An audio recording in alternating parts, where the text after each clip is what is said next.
টাকা হয়তো শুধু একটা সংখ্যা, একটা ধাতব মুদ্রা বা কাগজের নোট, কিন্তু বিশ্বাস করে এর ভেতরে কত না গল্প লুকিয়ে আছে। কারো প্রথম রোজগারের গ্রাম, সন্তানের স্কুলের বেতন জোগানোর তৃপ্তি, মায়ের চিকিৎসার জন্য শেষ সম্বলটুকু। টাকা শুধু লেনদেন নয়, এত জীবন। কখনো ভেবেছেন একটা পুরনো 5 টাকার নোট হাতে নিলে কত স্মৃতি ভিড় করে আসে?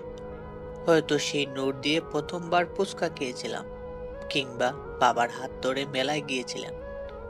টাকা তো শুধু সম্পদ নয়, এ তো স্মৃতির চাবি। আসলে টাকা নীরবে অনেক কথা বলে। কারো মুখে হাসি ফোটায়, কারো চোখে জল আনে, কারো অভাবের সংসারে একটু কানে আলো জ্বালে, আবার কারো প্রাচুর্যের মাঝেও এনে দেয় শূন্যতা।